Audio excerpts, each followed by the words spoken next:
Around 2 a.m., Ryan was stirred from sleep by a low, persistent growl.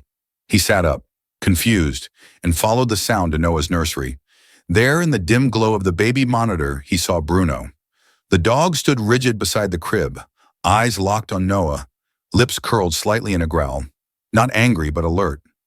Ryan whispered, "Bruno, what is it?" But Bruno didn't budge. He kept staring at the baby, tense, growling quietly. The next night, it happened again. And then again, always around the same time. Bruno would sit by the crib, growl, then bark once or twice before Emma or Ryan came in. At first, they thought maybe Bruno sensed a mouse or shadow on the wall, but nothing was ever there. Emma began to worry. "Why is he growling at our baby?" she asked. Ryan had no answer, only a growing pit in his stomach. Emma couldn't shake the feeling that something wasn't right. "He's never acted this way before," she said, pacing the kitchen the following morning. "He loves Noah. Why would he suddenly growl at him?" Ryan tried to reassure her. "Maybe he's just being overprotective. Dogs have instincts, remember?" But neither of them truly believed that explanation.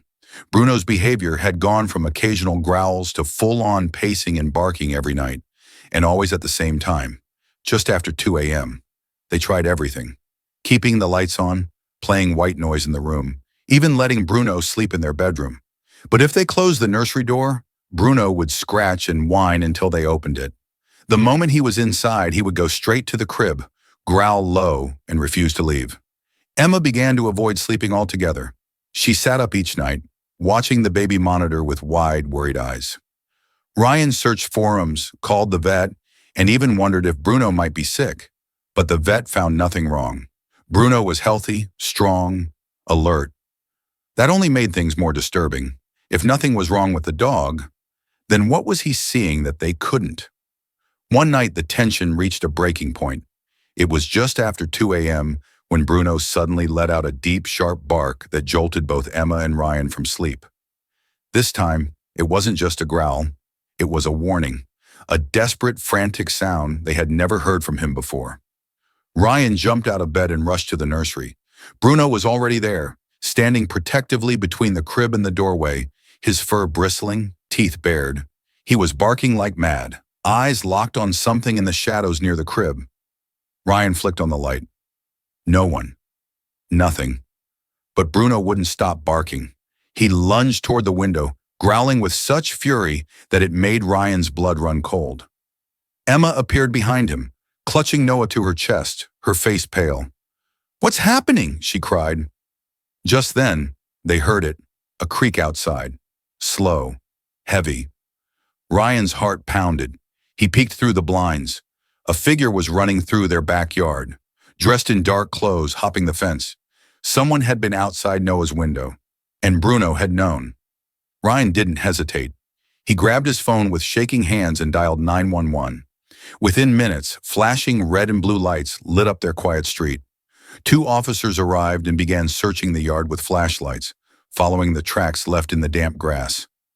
Bruno, still on high alert, stayed by the window, ears twitching, tail stiff. Ryan explained everything: the barking, the growling, the shadow near the crib, and finally the man they saw running away. The officer nodded slowly, his expression darkening. "You did the right thing calling us," he said. "Sounds like your dog just stopped a break-in, or something worse." The officers found clear footprints outside the nursery window. One even discovered fresh pry marks on the sill. Someone had tried to force it open. Emma sat on the couch, holding Noah tightly, her eyes wide with fear. "How long had he been watching?" she whispered. They wouldn't sleep that night. The reality was sinking in. Bruno hadn't been aggressive. He had been protective. Every night he growled, he'd sensed danger, trying to alert them. They just hadn't understood. But now they did. Bruno had been their silent guardian all along, and he had just saved their baby. The next morning, as the officers wrapped up their investigation, the reality of the situation began to sink in. Ryan couldn't help but keep glancing at Bruno, who had finally relaxed and curled up in the corner of the living room. The dog was no longer pacing, but the tension in the air was palpable. Emma sat quietly, holding Noah, still processing everything that had happened. What if Bruno hadn't been so alert? She asked softly, her voice tinged with guilt. What if we didn't hear him barking? Ryan hugged her tightly. We wouldn't have known. Bruno saved us. The police later confirmed that the person who had been outside their house was a local burglar with a history of breaking into homes in their area. They also revealed that he had been watching their house for days. He knew Noah was an infant and believed it would be easy to get in without being noticed. But Bruno had caught on.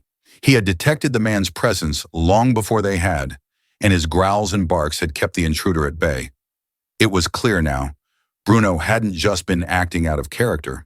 He was protecting them, ensuring their safety when they were oblivious to the threat. Bruno truly was more than just a pet. He was family,